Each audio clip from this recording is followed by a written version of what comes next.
నేను మీకు గతంలో కూడా చాలాసార్లు చెప్పాను, మళ్ళీ గుర్తు చేస్తున్నాను. శరీరానికి కావాల్సిన ఆహారాన్ని నోటి ద్వారా మాత్రమే తీసుకుంటాం. ఆత్మకు కావాల్సిన ఆహారాన్ని 3 విధాలుగా తీసుకుంటాం జ్ఞానేంద్రియాల నుండి. అందులో నెంబర్ 1 కన్ను. నెంబర్ 1 స్థానాన్ని ఆక్రమించింది ఏంటి? ఆత్మకు తీసుకునే ఆహారంలో కన్ను. అందుకే మీ కన్ను జాగ్రత్త. నీ కన్ను తేటగా ఉంటే నీ దేహం అంతా ఎలా ఉంటుందట? తేటగా ఉంటుందట. నీ కన్ను చెడిపోతే నీ దేహం అంతా ఏమవుద్దట?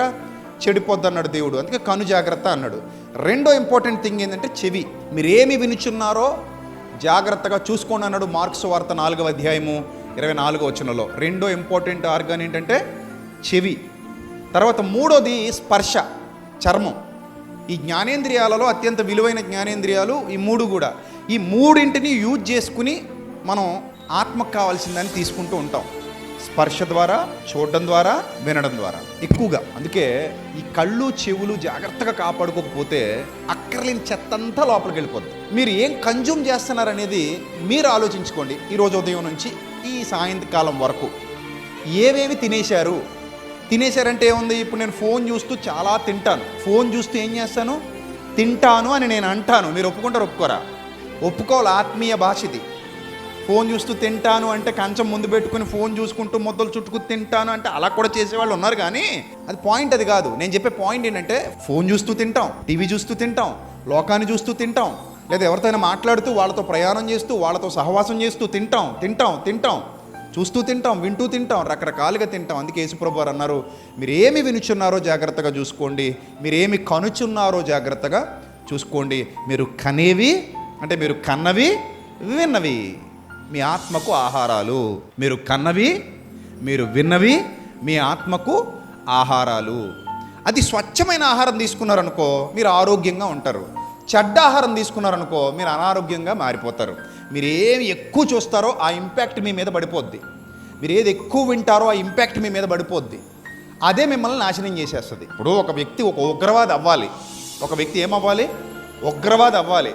పుడుతూ ఉగ్రవాది పుట్టాడోయ్ అని ఎవడైనా అనగలడా? ఎవడనలేడు. అతడు ఉగ్రవాది కావాలంటే ఎంత తినాలి మీరు ఆలోచన చేయండి. ఆడికి అది ఆహారం పెట్టాలి. ఉగ్రవాద సంబంధమైన ఆహారం రోజు పెడుతూ ఉంటే హీల్ బికమ్ ఏ టెర్రరిస్ట్. ఆ టెర్రరిస్ట్ ఎలా అయ్యాడంటే తిన్నాడు. వాడికి బాగా నూరు పోసారు. జిహాద్ అంటూ అదంటూ ఇదంటూ రకరకాలుగా నూరు పోసేసి వాడికి లేనివన్నీ ఎక్కించేసి భయంకరమైనవన్నీ ఎక్కించేసి వాడిని ఉగ్రవాదిగా మార్చేశారు. ఈరోజు సమాజంలో అలాంటి ఉగ్రవాదులు ఎంతోమంది ఉన్నారు. మన దురదృష్టం కొద్దీ ఈ మధ్య మనవాళ్ళు కూడా ఉగ్రవాదుల్లో తయారవుతున్నారు, కొంతమంది, అందరు కాదు. ఉదాహరణకు మీకు ఒక విషయం చెప్తాను. రాధా మనోహర్ దాస్ అనే ఒక మతిస్థిమితం కోల్పోయినటువంటి వ్యక్తి ఉన్నాడు. ఈ మతిస్థిమితం కోల్పోయినటువంటి వ్యక్తి మరియమ్మను దూషిస్తాడు, యేసుప్రభు వారిని దూషిస్తాడు, బైబిల్ని దూషిస్తాడు, నోటికొచ్చినట్టల్లా తిడతాడు. ఆ దుర్మార్గపు స్వభావం కలిగినటువంటి వ్యక్తిని నేనైతే ఒక పిచ్చికుక్క కరిచిన వ్యక్తిలాగా పరిగణిస్తాను.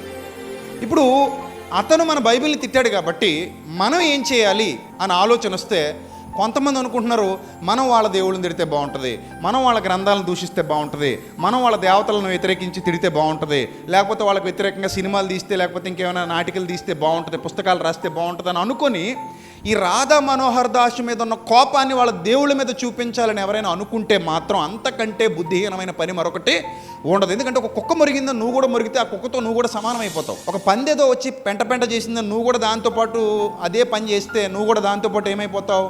సమానం అయిపోతావు. ఇప్పుడు ఒక పాయింట్ మీకు చెప్తాను. ఒక క్రైస్తవుడు ఎవరైనా ఇతర మతాల వాళ్ళను దూషిస్తే అతనికి మనం సపోర్ట్ చేస్తామా? చెయ్యం. ఎందుకు చెయ్యం? సంస్కారం అడ్డొస్తుంది, జ్ఞానం ఉంది, వివేకం ఉంది. ఇప్పుడు ఎవరి మీద చర్యలు తీసుకోవాలి? ఈ క్రైస్తవుడు తప్పు చేశాడు కాబట్టి ఈ తప్పును మా అందరికీ ఆపాదిస్తారా అంటే నో, ఆపాదించడానికి వీలు లేదు. ఇంకొక ఎగ్జాంపుల్ మీకు చెప్తాను, అలా అయితే మీకు బాగా అర్థమవుద్ది. ఒక క్రైస్తవుడు నరహత్య చేశాడు. క్రైస్తవులందరూ నరహంతకులు అంటే ఒప్పుకుంటామా? ఒక క్రైస్తవుడు వ్యభిచారం చేశాడు. క్రైస్తవులందరూ వ్యభిచారులంటే ఒప్పుకుంటామా? ఒక క్రైస్తవుడు దొంగతనం చేశాడు. క్రైస్తవులందరూ దొంగలంటే ఒప్పుకుంటామా?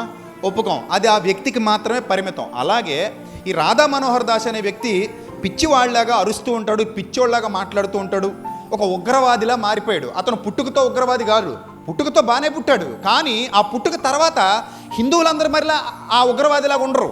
హిందువుల్లో చాలామంది మంచివాళ్ళు ఉన్నారు, మన మిత్రులు ఉన్నారు, మన శ్రేయోభిలాషులు ఉన్నారు, మనతో పాటు చక్కగా అందరినీ సమానంగా ప్రేమించేటువంటి వ్యక్తులు ఉన్నారు. వాళ్ళలో మన స్నేహితులు ఉన్నారు, మన బంధువులు ఉన్నారు.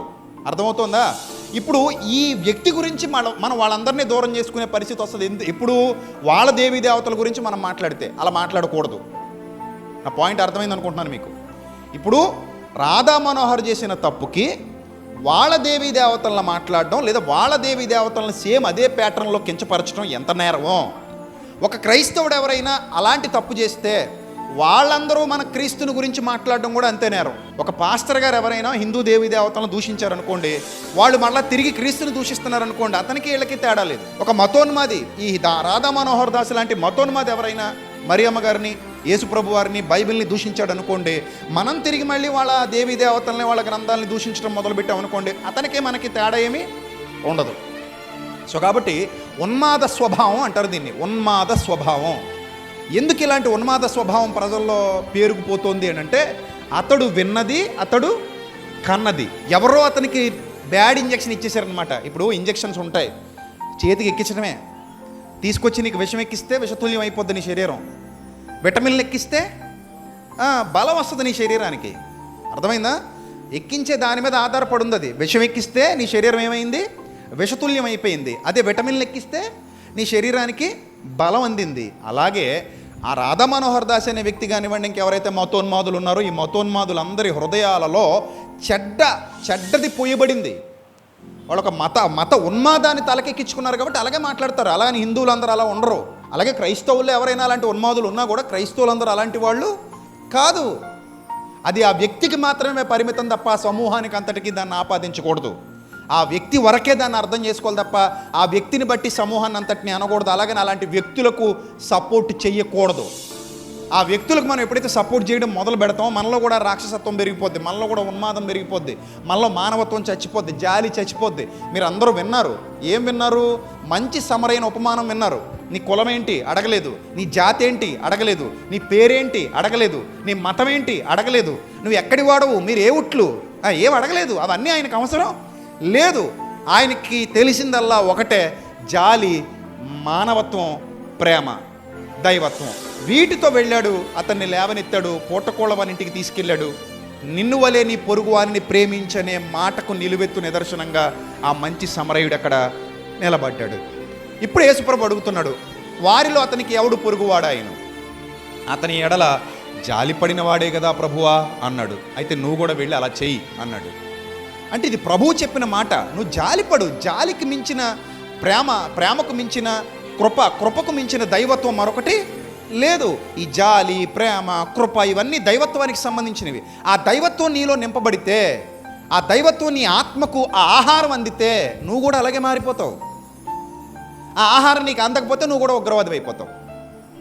అంటే నువ్వు ఉగ్రవాదివి కావాలన్నా, సన్మార్గంలో నడవాలన్నా తినే ఆహారం మీద ఆధారపడి ఉంది నీ జీవితం.